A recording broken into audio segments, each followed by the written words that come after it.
tentang orang kaya dan Lazarus ya. Orang kaya ini namanya nggak tertulis di Alkitab. Ya kaya tapi dia miskin. Sedangkan Lazarus ini miskin tapi dia kaya ya. Firman Tuhan ini saya dasari dari teman-teman multimedia next. Saya dasari dari pengakuan iman rasuli kalimat yang terakhir berkata, aku percaya kebangkitan tubuh dan hidup yang kekal. Amin. Waktu saya kecil tuh enggak pakai kata tubuh tapi pakai kata daging. Aku percaya kebangkitan daging dan hidup yang kekal, amin. Itu kurang tepat karena daging ini harus mati ya, kedagingan kita ya. Yang lebih tepat memang betul kebangkitan tubuh atau kebangkitan orang mati. Itu lebih tepat kata-katanya. Baik, kita masuk di dalam journey of faith, yaitu iman, perjalanan iman, bahwa kita percaya akan adanya kebangkitan orang mati dan kita percaya akan adanya kebangkitan dan hidup yang kekal. Nah, kita akan mendasari firman Tuhan ini. Next, teman-teman multimedia bisa lihat kode tangan saya saja ya. Soalnya kalau saya bilang next itu agak mengganggu ya. Kita coba lihat Lukas 16 ayat 19 sampai ayat 31. Wah, panjang sekali ya. Lukas 16 ayat 19 sampai 31 cukup panjang. Saya nggak akan mengajak Anda membaca dulu semuanya, tapi akan saya jelaskan bagian demi bagian. Kita akan pelajari ada 7 hal yang kita pelajari. Yang pertama adalah ada kehidupan setelah kematian. Itu bisa kita lihat di ayat 22 sampai ayat 23. Saya akan bacakan dari ayat 19. Ada seorang kaya yang selalu berpakaian jubah ungu dan kain halus dan setiap hari ia bersukaria dalam kemewahan. Dan ada seorang pengemis bernama Lazarus, badannya penuh dengan borok, berbaring dekat pintu rumah orang kaya itu. Dan ingin menghilangkan laparnya dengan apa yang jatuh dari meja orang kaya itu. Malahan anjing-anjing datang dan menjilat boroknya. Perhatikan ayat 22. Kemudian matilah orang miskin itu lalu dibawa oleh malaikat-malaikat ke pangkuan Abraham. Orang kaya itu juga mati lalu dikubur.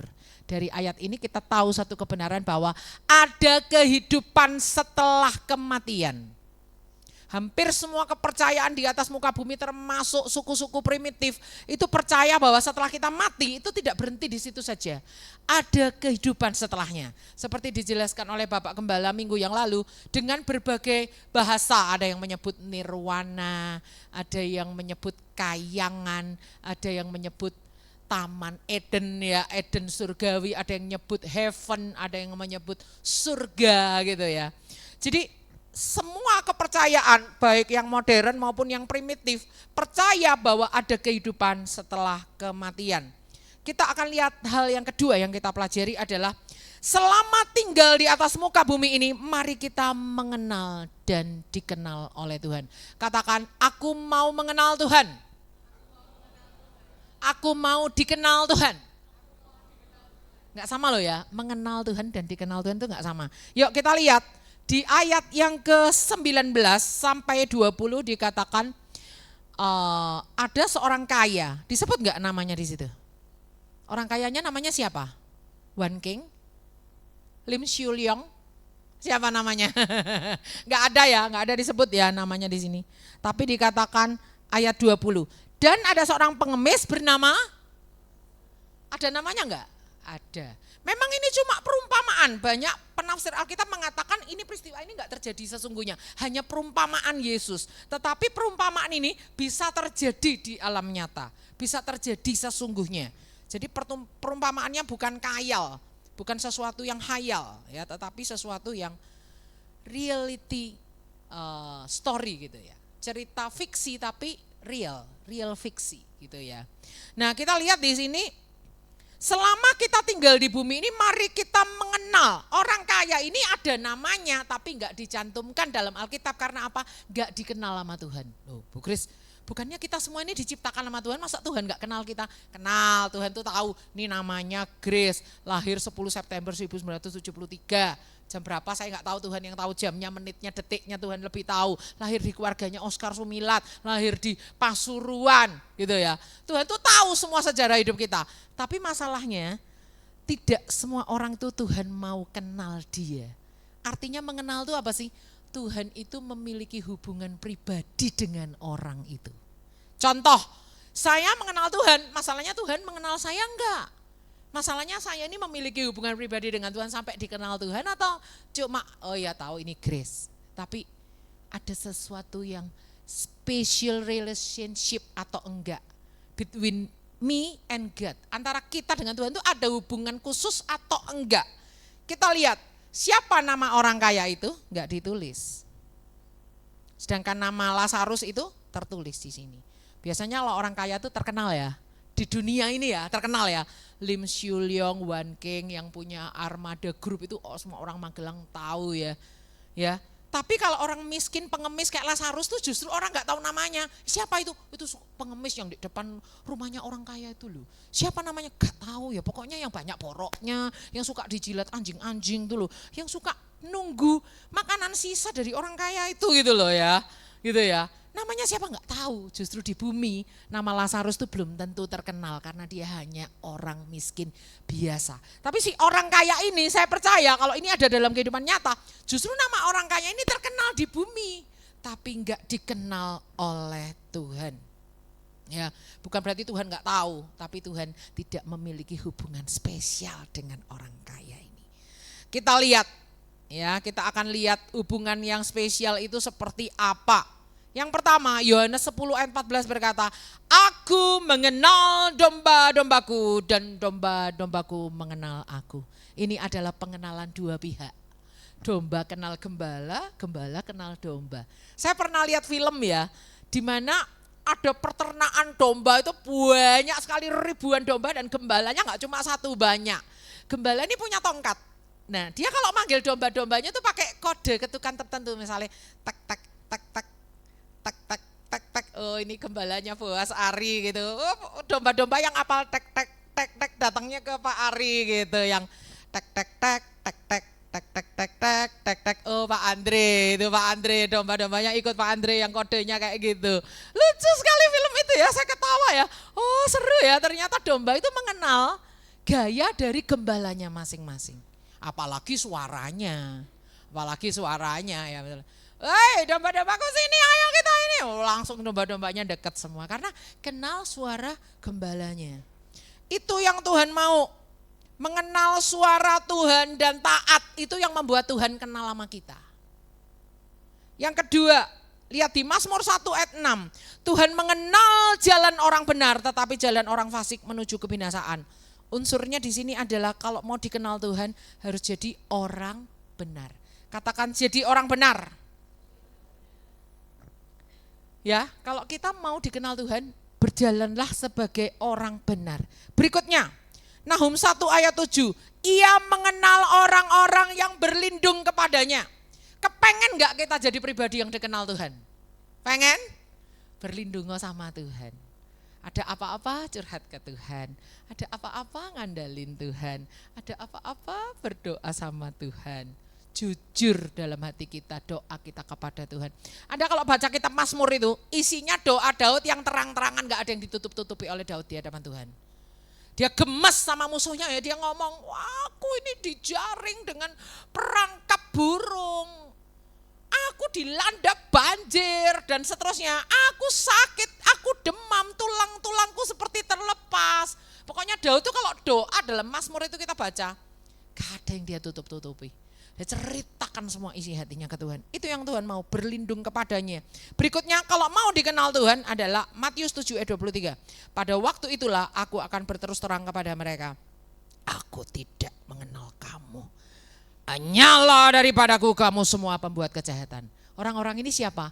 Orang-orang ini yang berseru, Tuhan, Tuhan, aku udah menyembuhkan orang sakit demi namamu, aku udah mengusir setan demi namamu, ya kan?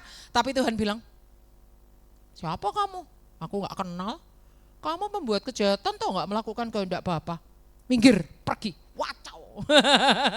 Diusir gara-gara gak kenal. Orang-orang ini merasa mengenal Tuhan, memakai nama Tuhan, hidup dalam pelayanan. Tapi Tuhan bilang, oh I'm so sorry ya, maaf ya aku gak kenal kamu. Kenapa terjadi seperti itu? Karena orang-orang ini hanya mengandalkan urapan, tidak berjalan dalam kebenaran, tidak membangun karakter. Urapannya jalan terus, nyembuhkan orang sakit, orang tetap sembuh, ngusir setan, setan tetap pergi. Tapi karakternya itu menjadi pribadi yang tidak dikenal oleh Bapa. Pada kekekalan orang-orang seperti ini ditolak. tidak boleh masuk dalam kerajaan surga. Ya, jangan sampai kita seperti itu ya. Oke, sekarang kita lihat kalau nama Lazarus itu dikenal oleh Tuhan. Tadi kan kita melihat ciri-ciri kalau kepengen jadi orang yang dikenal Tuhan itu seperti apa. Sekarang kita lihat bagaimana ciri-ciri orang yang mengenal Tuhan. Katakan mengenal Tuhan. Yang pertama adalah percaya. Mazmur 9 ayat 11. Orang yang mengenal namamu percaya kepadamu sebab tidak kau tinggalkan orang yang mencari engkau ya Tuhan. Kepengen kenal Tuhan, taruh percaya iman kita kepadanya. Berikutnya adalah Mazmur 91 ayat 14. Hatinya melekat kepada Tuhan. Katakan melekat pada Tuhan.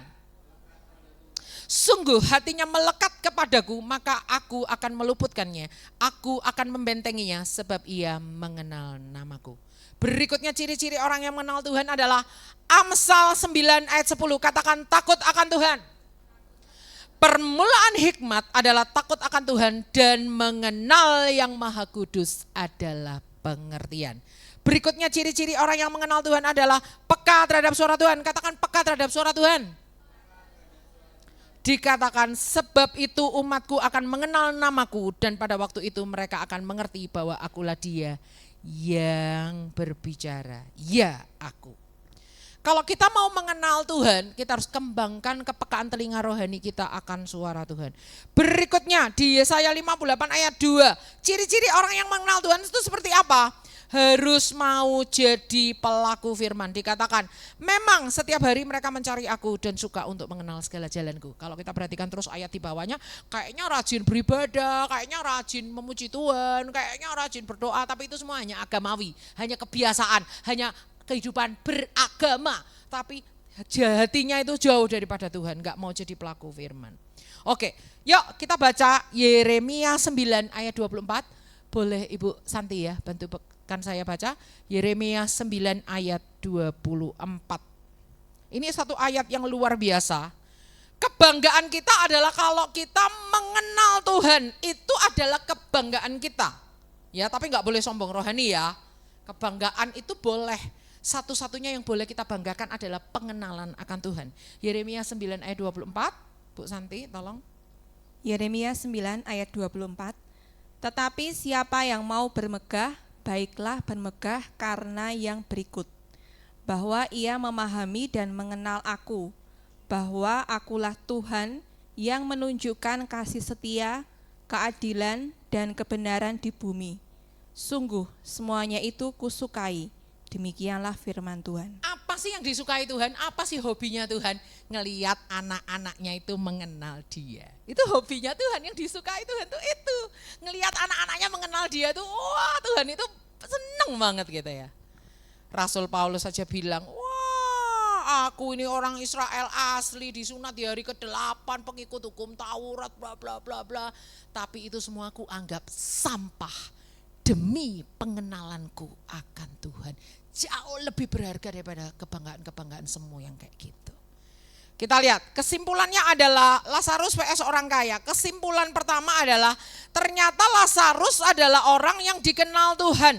Berarti dia dengar suara Tuhan, taat dan mengenal Tuhan. Berbeda dengan orang kaya, dia terkenal di bumi tapi dia tidak dikenal oleh Tuhan. Karena dia bukan orang yang dengar-dengaran akan suara Tuhan, bukan orang yang taat akan firman Tuhan. Jadi kesimpulannya gimana? Saudara mau dikenal Tuhan enggak? Mau mengenal Tuhan enggak? Amin. Sekarang kita lihat, kenapa orang kaya itu tidak dikenal Tuhan?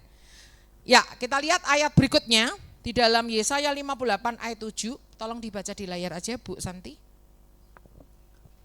Yesaya 58 ayat 7. Supaya engkau memecah-mecah rotimu bagi orang yang lapar dan membawa ke rumahmu orang miskin yang tidak punya rumah dan tidak menyembunyikan diri terhadap saudaramu sendiri. Ini yang tidak dilakukan orang kaya itu. Lihat Lazarus yang miskin di depan rumahnya cuek. Lihat Lazarus lapar gak punya makanan, nunggu sampah-sampahnya dia, ya udah gak apa-apa. Lihat Lazarus boroen, sakit kudis, gak dibawa ke tabib, gak dibawa ke dokter, padahal dia punya uang banyak. Lihat Lazarus dijilat-jilat sama anjing, anjingnya yang gak dimarahi, didiemin aja biarin, jilat-jilat boroknya si Lazarus ya. Gak punya belas kasihan terhadap orang miskin. Apa yang dilakukan oleh orang kaya ini, dia tidak memiliki belas kasihan. Sekarang kita lihat, di akhir zaman nanti akan ada barisan kambing, ada barisan domba. Oh sorry, saya salah. Domba sebelah kanan, kambing sebelah kiri. Lalu orang-orang bilang gini, loh Tuhan kapan sih kami lihat engkau telanjang terus kami ngasih engkau pakaian atau enggak ngasih engkau pakaian. Kapan sih kami lihat engkau enggak punya rumah terus kami memberi tumpangan. Tuhan Yesus kapan sih kami lihat engkau lapar terus kami memberi atau enggak memberi engkau makan. Tuhan Yesus bilang gini, apa yang kamu lakukan untuk orang yang paling hina ini, kau melakukannya untuk aku. Jadi kalau kita lihat orang lapar, kita lihat orang telanjang, gak punya pakaian, kita lihat orang itu kedinginan, kita lihat orang itu gak bisa hidup sekarat antara hidup dan mati, kita tahu kita bisa menolong, kita diam aja, itu kita gak ubahnya seperti si orang kaya ini. Ya, pada akhirnya kita akan masuk dalam barisan kambing, bukan domba. Karena apa? Apa yang kita lakukan bagi si miskin, apa yang kita lakukan bagi si papa, apa yang kita lakukan bagi orang yang menderita, sama saja sebenarnya kita melakukannya untuk Yesus. Nah, hal apa ketiga yang kita perlu pelajari adalah selama tinggal di bumi, mari kita berpakaian kekudusan. Katakan berpakaian kekudusan. Berpakaian kekudusan ini ada dua jalur. Yang pertama, kita menjadi orang yang dibenarkan. Katakan dibenarkan. Yang kedua, enggak cukup dibenarkan aja, tapi kita harus berbuahkan kebenaran. Minta tolong Bu Santi bacakan Efesus 5 ayat 9. Efesus 5 ayat 9. Efesus 5 ayat 9. Karena terang hanya berbuahkan kebaikan dan keadilan dan kebenaran. Terang berbuahkan, salah satunya adalah kebenaran. Jadi kita enggak cuma, hore aku dibenarkan, aku jadi orang yang dibenarkan, disucikan oleh darah Yesus, titik. Enggak, titik itu masih koma. Setelah dibenarkan, kita mau hidup berbuahkan kebenaran. Nah sekarang kita lihat ayatnya. Di Lukas 16 yang tentang Lazarus dan orang kaya ini ayat 19 berkata seperti ini. Ada seorang kaya yang selalu berpakaian jubah ungu dan kain halus. Dan setiap hari ia bersukaria dalam kemewahan. Baju ungu itu enggak semua orang punya. Hanya raja-raja dan orang kaya. Apalagi berkain halus. Itu kain yang harganya mahal. Emangnya dengan ayat ini kita enggak boleh toh Bu Grace pakai baju mahal? Boleh. Enggak boleh toh Bu Grace pakai baju mewah? Namanya ke pesta kan harus pakai baju yang bagus Bu Grace. Boleh. Tetapi si orang kaya ini hanya memperhatikan kecantikan luar saja. Tidak mempercantik inner beauty atau kecantikan batiniahnya enggak diasah. Hanya baju ungu kain halus mahal. Jalannya segini mungkin ya kan. Enggak gini ya kan gayanya ya kan. Dia berpakaian mahal tapi dia tidak berpakaian kekudusan, tidak berpakaian belas kasihan, tidak berpakaian taat akan firman Tuhan. Beda sekali dengan Lazarus, dia mungkin pakai baju yang lusuh, yang bau, yang gak ganti, yang borokan dan sebagainya. Kena nanah, ya menjijikkan. Tapi dia berpakaian kekudusan. Perhatikan. Inner beauty atau kecantikan batiniah kita tuh jauh lebih penting daripada urusan baju-baju ini. Daripada urusan luar-luaran ini. Bukan berarti kita, ya udah Bu Grace aku ke gereja pakai daster bolong ya, bukan, jangan kayak gitu ya. Kecantikan luar tetap perlu kita perhatikan, kalau enggak konten kita udah ditolak sebelum gara-gara orang melihat kontainer nggak mau perhatikan kontennya, padahal kontennya bagus sudah ditolak dari awal. Nggak boleh, kecantikan tetap perlu kita perhatikan. Tapi yang paling penting adalah kecantikan batinnya. Nah sekarang kita lihat ayatnya di Pengkhotbah 9 ayat 8. Biarlah selalu putih pakaianmu dan jangan tidak ada minyak di atas kepalamu. Dress code kita di surga, seragam kita di surga nanti adalah jubah putih. di surga nanti pakai jubah putih. Jadi, loh Bu Lia, jubahnya kok putih? Loh, Bu Grace kok juga putih? Sama kita, ketemu Rasul Paulus, putih juga. Ketemu Daud, Daud putih juga. Gak ada warna batik di sana, loreng-loreng gak ada, kotak-kotak gak ada. Sana dress code-nya putih semua. Itu bicara tentang apa? Kekudusan. Di surga itu pakaian kita pakaian putih. Makanya selama di dunia latihan pakai baju putih. Bukan berarti lemari Anda baju putih semua dengan 100 model, bukan. Tapi kecantikan batinia ini yang terus kita asah, hidup kudus, hidup benar, dibenarkan, hidup mengejar kekudusan, berbuahkan kekudusan, itu yang Tuhan mau dalam hidup kita. Yang keempat yang kita pelajari, selama tinggal di bumi ini, ayo kita nabung harta di surga. Katakan menabung harta di surga. Pertanyaannya, apakah semua orang kaya itu dikenal oleh Tuhan? Apakah semua orang kaya itu enggak dikenal sama Tuhan? Kalau di sini kan orang kayanya enggak ditulis namanya, Tuhan enggak mau merasa perlu untuk mencantumkan nama orang kaya itu ya kan, karena dia enggak ada di dalam hati Tuhan, enggak ada hubungan pribadi dengan Tuhan ya kan. Nah sekarang apakah semua orang kaya itu seperti itu? Enggak, buktinya Abraham. Abraham kaya enggak? Kaya. Tuhan kenal Abraham enggak? Kenal. Bagaimana dengan Ishak? Orang kaya? Kaya, kaya raya. Bagaimana dengan Yakub? Kaya. Mereka dikenal Tuhan enggak? Dikenal Tuhan. Jadi kekayaan itu berdosa enggak? Kita jadi orang kaya itu dosa enggak? Enggak. Boleh enggak kita jadi orang kaya? Boleh. Karena yang dosa bukan kekayaannya tetapi adalah cinta uang. Akar segala kejahatan adalah cinta uang. Ayatnya enggak usah kita baca, itu ayat yang sangat terkenal. Ya. Cinta uang adalah akar segala kejahatan. Jadi bukan menjadi orang kaya itu berdosa. Tetapi kalau kita walaupun gak kaya tapi cinta uang itu dosa. Bukan masalah kaya atau enggaknya. Tapi hati kita tuh terikat dengan uang enggak. Contoh bangun tidur mikirin uang, mau tidur mikirin uang. Sepanjang hari adalah uang, waktu adalah uang, relasi adalah uang, segalanya adalah uang. Lihat apapun lihat uang. Nah itu yang bahaya ya, gak boleh ya. Oke, enggak ke gereja gara-gara mencari uang ya kan. Oke, sekarang perhatikan Lukas 16 ayat 19 sampai ayat 31, di ayat 22 dikatakan, kemudian matilah orang miskin itu. Di ayat 23 dikatakan orang kaya itu juga mati. Next kita lihat, ternyata baik orang kaya maupun orang miskin tidak ada yang kebal terhadap kematian. Orang kaya ujung-ujungnya mati, orang miskin ujung-ujungnya mati. Itu yang disebut oleh penulis kitab Pengkhotbah yaitu Amsal Salomo. Dia katakan nasib semua orang sama, mau kaya, mau miskin, mau berbijaksana, mau bodoh, semuanya akan menghadapi yang namanya kematian. Kita lihat kekayaan tidak bisa membeli perpanjangan umur.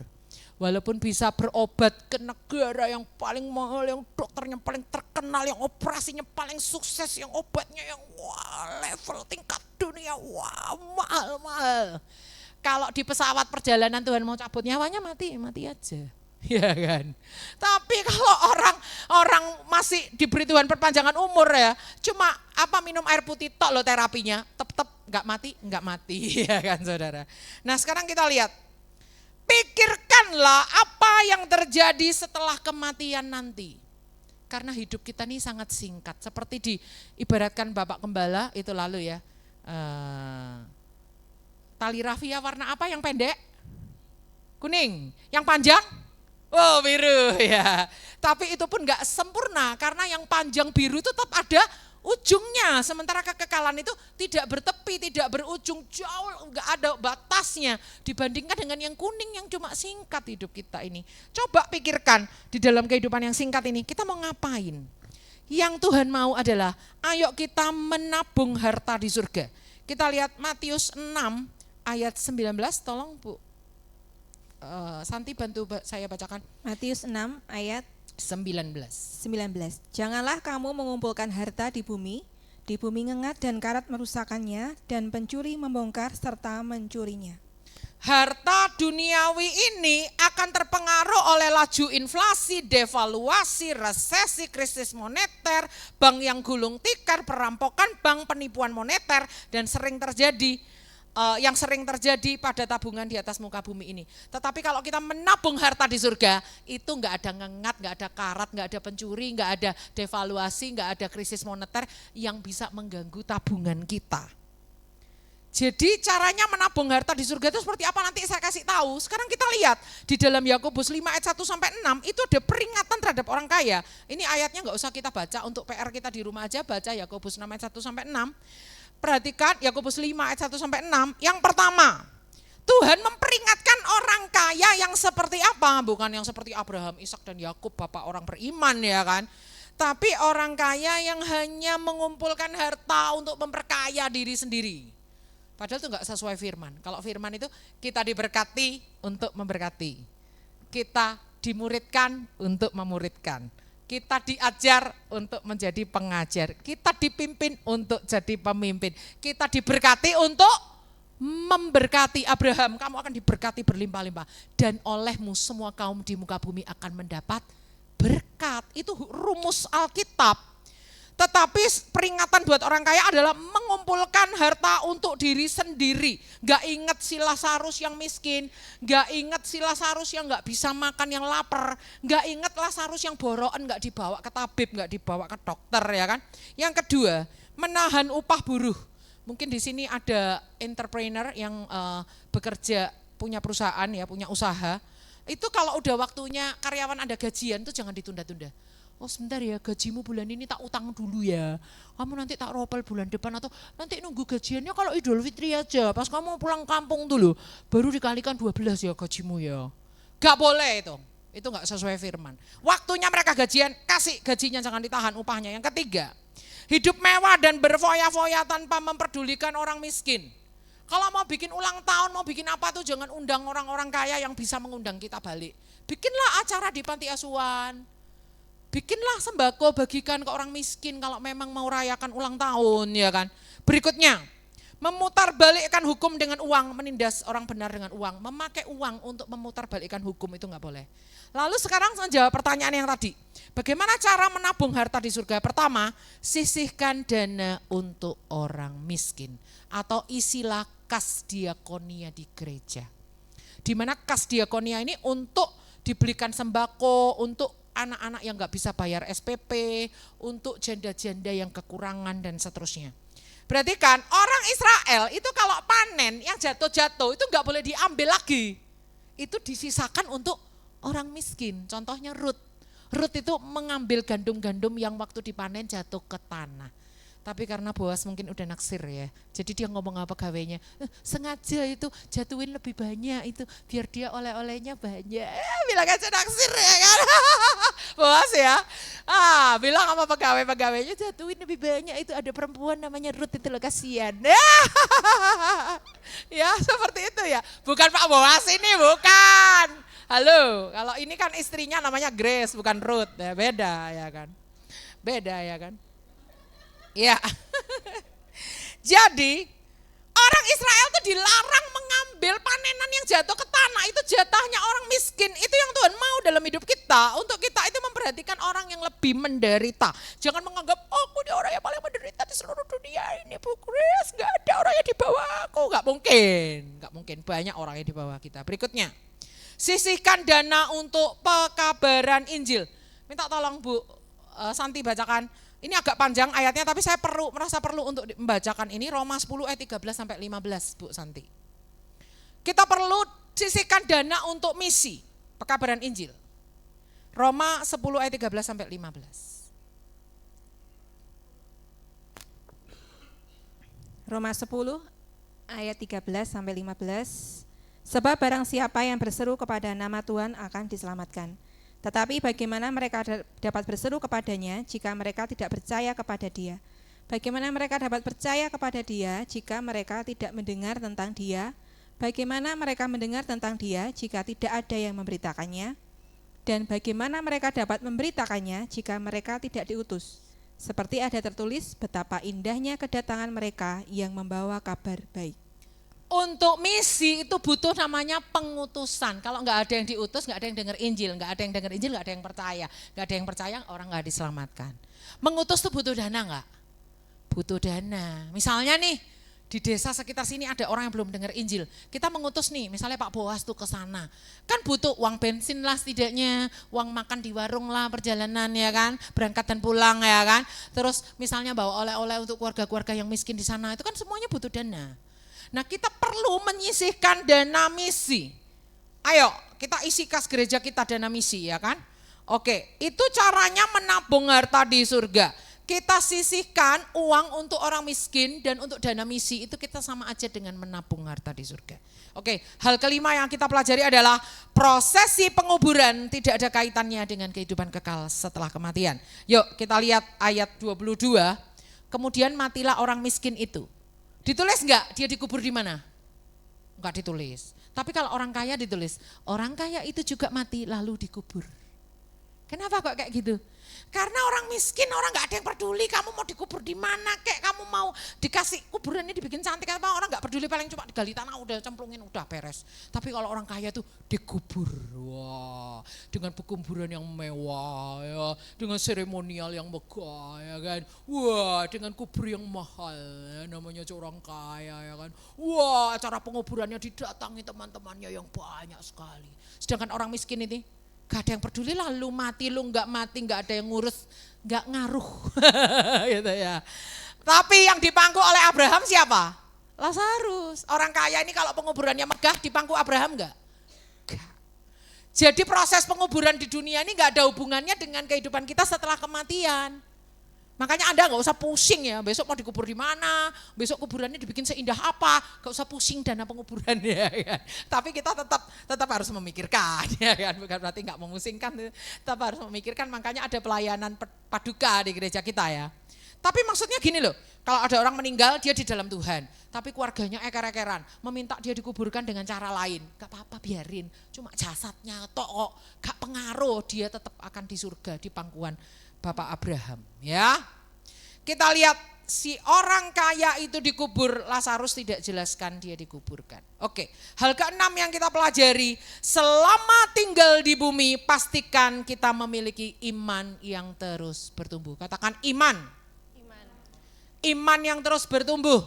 Iman yang terus bertumbuh. Oke, kita lihat ayat 22. Orang kaya itu juga mati lalu dikubur, dan sementara ia menderita sengsara di alam maut, ia memandang ke atas dan dari jauh dilihatnya Abraham dan Lazarus duduk di pangkuannya. Kenapa yang dilihat tuh kok Abraham?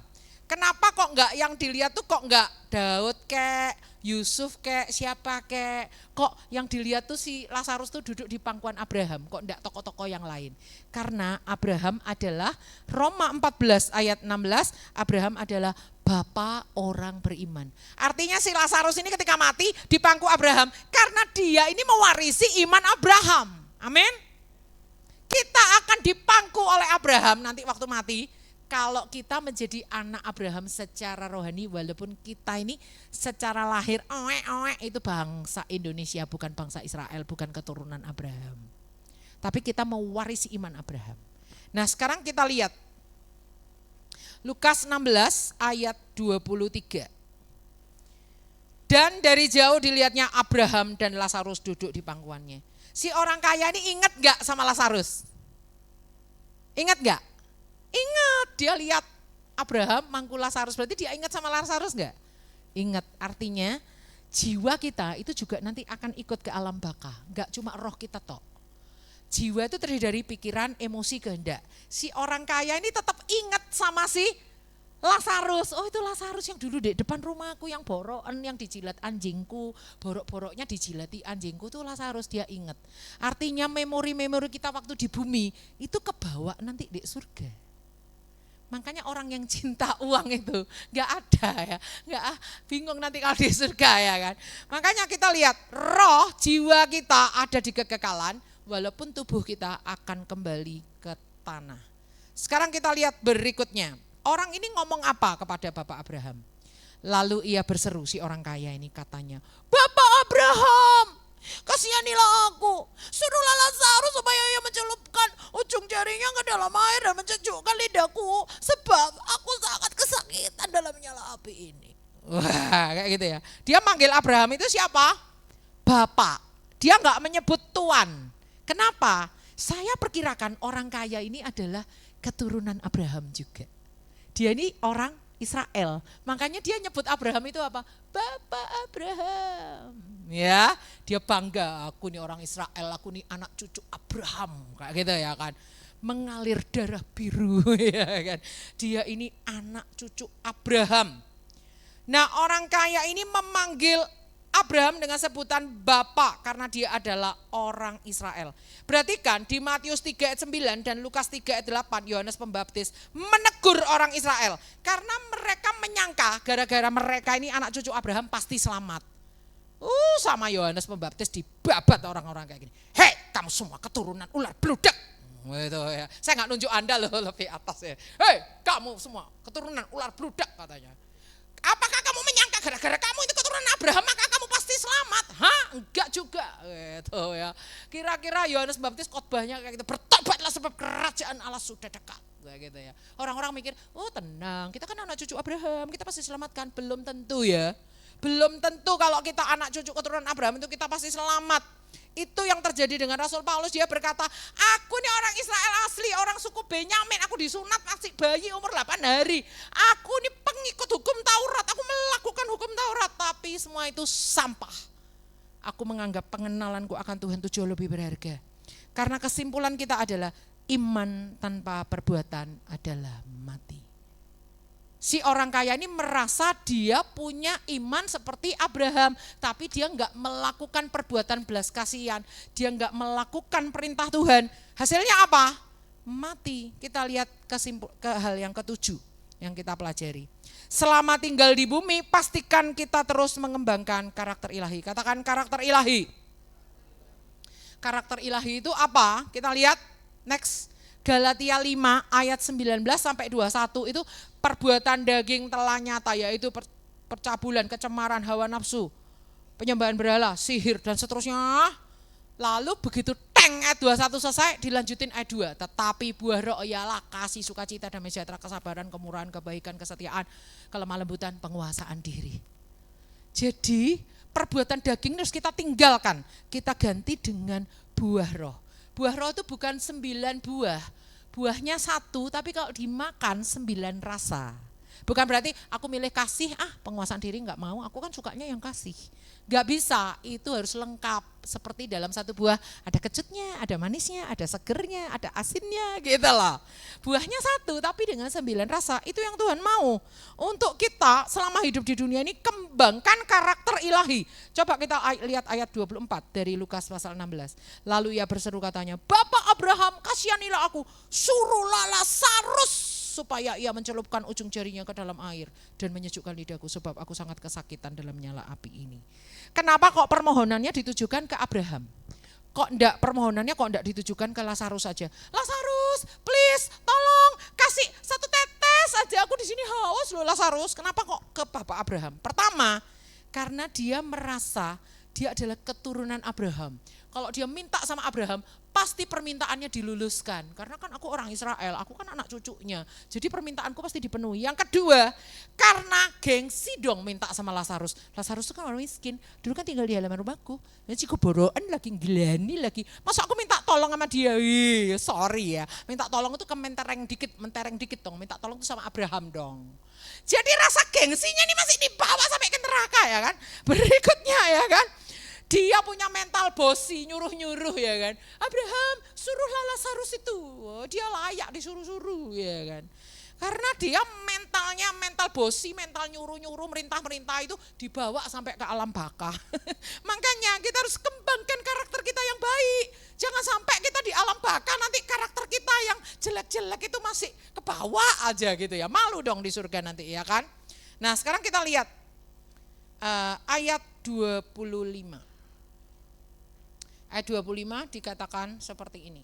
Tetapi Abraham berkata, anak. Ya. Kenapa kok dia bilang anak? Ya kan? Karena Abraham tahu ini adalah anak cucu keturunanku, jadi dia panggil anak. Ingatlah bahwa engkau telah menerima segala yang baik sewaktu hidupmu. Sedangkan Lazarus segala yang buruk. Sekarang ia mendapat hiburan dan engkau sangat menderita. Emangnya kenapa sih kalau si orang kaya ini menerima yang baik, emangnya enggak boleh? Boleh. Tapi kok hanya berhenti di situ kok enggak ada lanjutannya. Misalnya kayak gini lanjutannya ya, misalnya gini. Anak, ingatlah bahwa engkau telah menerima segala yang baik sewaktu hidupmu dan engkau menjadi penyalur berkat. Enggak ada embel-embelnya itu. Hanya terima titik. Itu enggak boleh. Terima dan memberi. Diberkati dan memberkati. Memberkatinya, memberinya ini kok gak enak itu loh. Itu yang dimasalahkan oleh Abraham. Kalau terima yang baik, boleh nggak? Ya boleh, orang Tuhan kita baik. Masa kita nggak boleh terima yang baik? Permasalahannya kamu hanya stop sampai menerima saja. Kita nggak boleh stop sampai terima aja, kita harus jadi pemberi. Berikutnya kita lihat. Kenapa kok kita nggak boleh stop hanya menerima aja, tapi harus memberi? Karena kita ini cuma bendahara. Katakan, saya hanyalah bendahara. Saya bendahara kerajaan surga. Semua talenta kita, semua keluarga kita, semua tabungan kita, semua hidup kita, nafas kita, semua yang melekat di tubuh kita. Semua itu cuma titipan. Titipan ilahi, titipan Tuhan. Kita cuma dipercaya untuk mengelola, itu bukan milik kita. Jabatan, pekerjaan, nama besar, dan lain sebagainya, gelar dan lain sebagainya. Itu semua cuma titipan. Next kita lihat. Ayat 25 dikatakan, sedangkan Lazarus segala yang buruk. Emangnya kenapa dengan kalau Lazarus menerima yang buruk? Banyak tokoh Alkitab menerima yang buruk. Ayub, Daud dikejar-kejar, Yusuf sampai masuk penjara, difitnah dan lain sebagainya. Banyak tokoh Alkitab mengalami yang buruk. Terus masalahnya apa? Kenapa kok Abraham membahas kayak gini kepada si orang kaya ini? Karena si Lazarus menerima yang buruk, tapi orang kaya ini enggak mau mengulurkan tangan.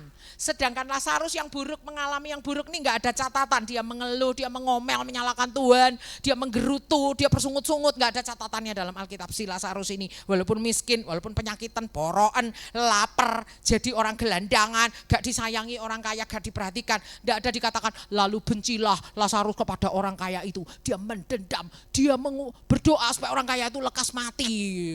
Enggak ada kan catatannya dalam Alkitab. Artinya sedangkan Lazarus mengalami segala yang buruk di dalam hidupnya, orang kaya kok enggak ngulurin tangan. Padahal si Lazarus ini kok yang enggak mengeluh, yang enggak ngomel, yang enggak nyalakan Tuhan. Luar biasa kan? Nah sekarang kita lihat ayat 26. Terbentang jurang yang tidak terseberangi. Ada jurang yang memisahkan antara kehidupan kekal di alam maut dengan kehidupan kekal di surga di pangkuan Abraham. Ada jurang yang tidak terseberangi. Makanya waktu kita hidup ini kita harus gunakan waktu kita baik-baik. Jangan sampai kita menyesal selama-lamanya. Ya, sekarang kita lihat ayat 27. Kata orang itu, kalau demikian aku minta kepadamu Bapa supaya engkau menyuruh dia ke rumah ayahku. Sebab masih ada 5 orang saudaraku. Supaya ia memperingati mereka dengan sungguh-sungguh agar mereka jangan masuk kelak ke dalam tempat penderitaan ini. Dia masih nyebut Abraham itu bapak lagi. Abraham disebut lagi sebagai bapak. Karena dia enggak mau kapok.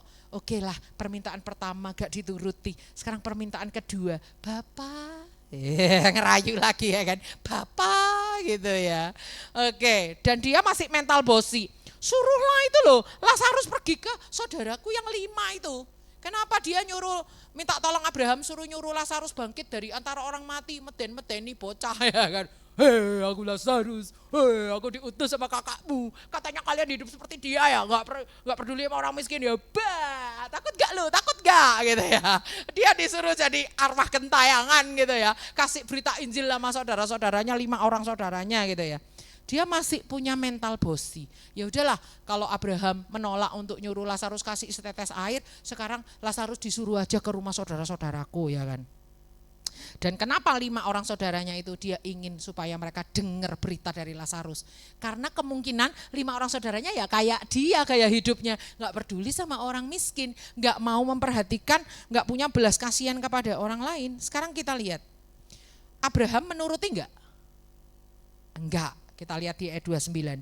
Tetapi kata Abraham, ada pada mereka kesaksian Musa dan para nabi. Baiklah mereka mendengarkan kesaksian itu. Artinya enggak usah harus ada orang bangkit dari antara orang mati untuk nakut-nakuti supaya orang bertobat. Enggak usah. Alkitab ini perjanjian lama, hukum Taurat itu sudah cukup. Sudah cukup ini. Alkitab ini sudah lebih dari cukup. Gak usah kita harus diberitakan Injil sama kakek moyang kita yang udah ke alam baka untuk supaya kita jangan sampai ke neraka, itu gak perlu.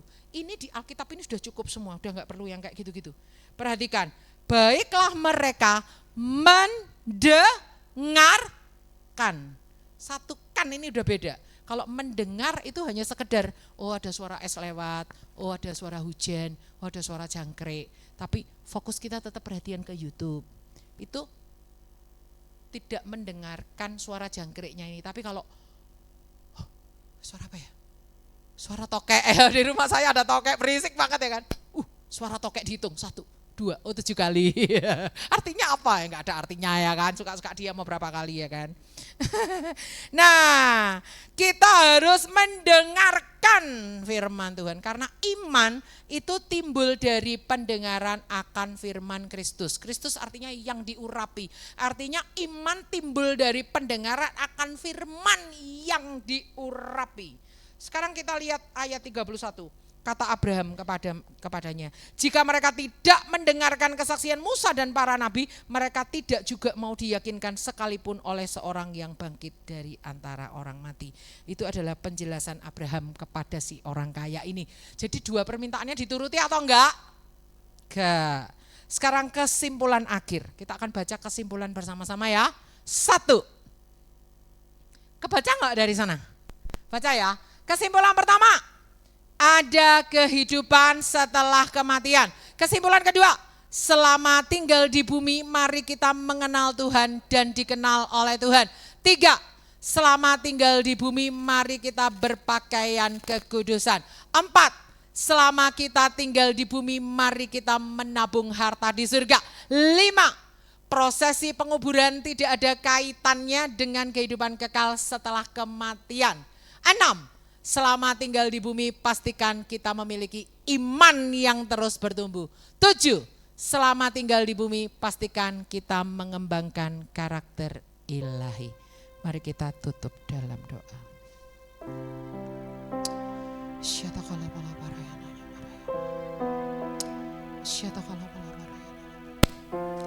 Kami mau memperhatikan bagaimana kami hidup. Karena hidup kami tidak hanya berhenti ketika jantung kami berhenti berdetak, ketika gelombang otak kami lebih rendah daripada gelombang delta. Tetapi kami mau memperhatikan bagaimana kami hidup. Karena hidup yang singkat ini membuat kami berpikir akan kekekalan yang akan datang.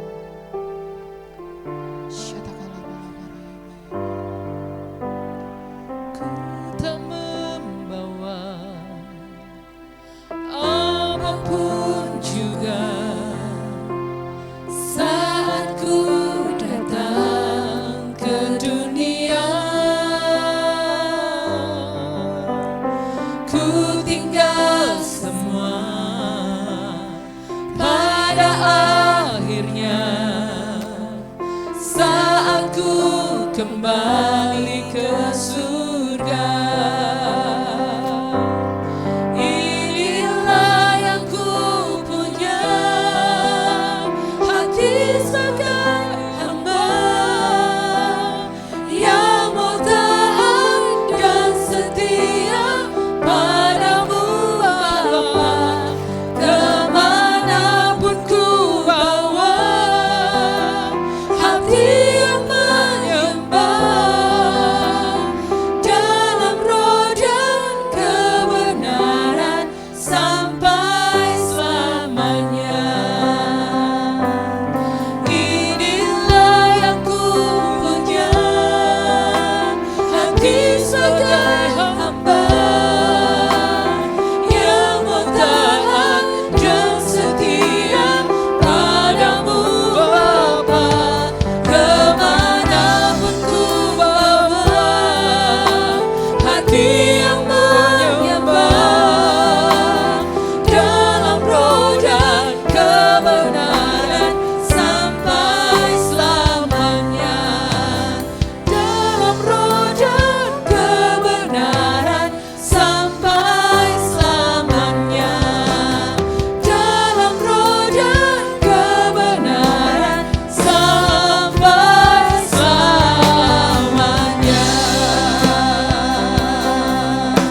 Hibiria bala bala baya syaitan bala bala baraya raya bala bala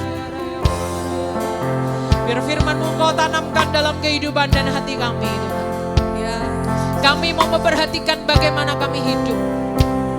Kami gak mau beralasan, kami miskin jadi kami gak punya dana untuk menabur bagi orang yang kekurangan. Kami gak punya dana untuk menabur misi.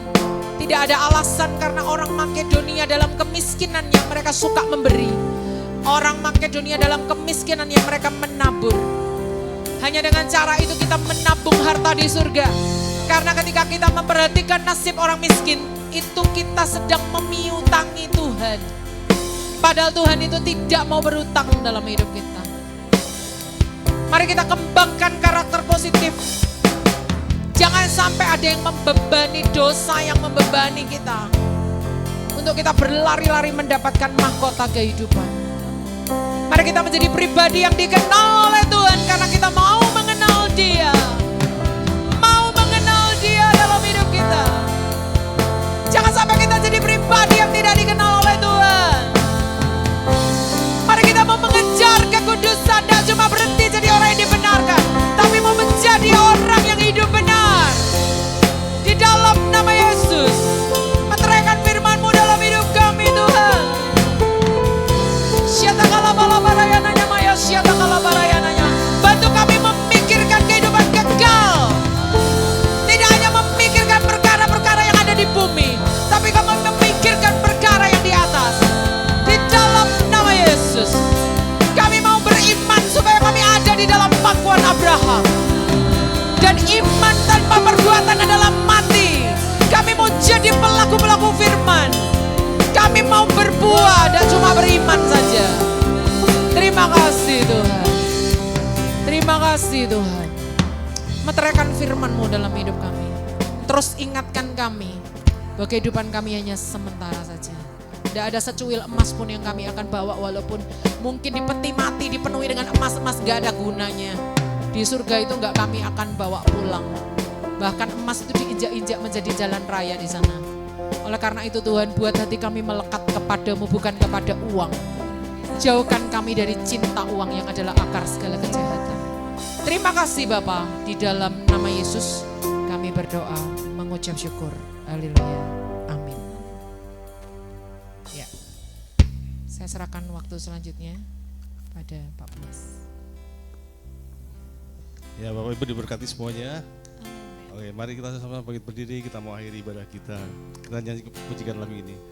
Inilah yang ku punya, hati sebagai hamba yang mau taat dan setia padamu Bapa.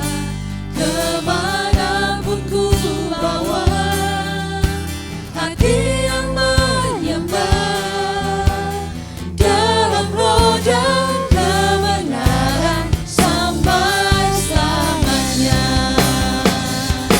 Inilah yang ku punya, hati sebagai hamba yang mau taat dan setia padamu Bapa. Kemanapun ku bawa, hati yang menyembah dalam roh dan kebenaran sampai selamanya. Dalam roh dan kebenaran sampai selamanya. Dalam roh dan kebenaran sampai selamanya. Terima kasih Tuhan Yesus, betapa kami menyukai Taurat-Mu Tuhan ada di tengah-tengah kami. Tuhan Yesus, biar Tuhan Kau menolong kami untuk kami boleh belajar mentaati firman-Mu lebih dan lebih lagi Tuhan.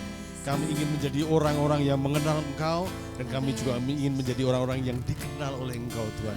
Oleh karena itu Tuhan, menolong kami, melatih kami, supaya Tuhan Yesus Engkau terus membentuk karakter kami menjadi semakin serupa dengan Engkau. Terima kasih Tuhan Yesus, terima kasih buat firman-Mu pada malam hari ini. Memberkati hamba-Mu yang sudah sampaikan isi hati Tuhan, dan memberkati setiap kami yang sudah mendengarkannya Tuhan, dan kami boleh melakukannya hanya oleh karena pertolongan Roh Kudus. Terima kasih Tuhan Yesus, terima kasih. Sebentar kami mau pulang, kami mau membawa berkat-Mu. Mari arahkan hati kita kemenangan kita dan pandangan kita kepada Dia yang boleh memberkati kita. Saudara-saudaraku, pulanglah dengan membawa berkat dari Allah Bapa, kasih sayang dari anaknya, dan persekutuan dengan Roh Kudus yang menyertai kita dari sekarang sampai selama-lamanya. Tuhan mengutus engkau di setiap tempat di mana engkau dipercayakan, dan biar Tuhan menjadikan engkau berkat bagi setiap orang-orang yang ada di sekelilingmu, dan biar sungguh anugerah Allah boleh melimpah atas dirimu, dan apapun yang dikerjakan boleh berhasil berkemenangan, dan hidupmu boleh menjadi saluran berkat untuk orang-orang yang membutuhkannya, dan mereka boleh menjadi mengenalkan Tuhan. Terima kasih buat malam hari ini. Terima berkat Tuhan dalam nama Tuhan Yesus. Haleluya, sama-sama katakan amin. Selamat hari Minggu, selamat malam, Tuhan Yesus memberkati.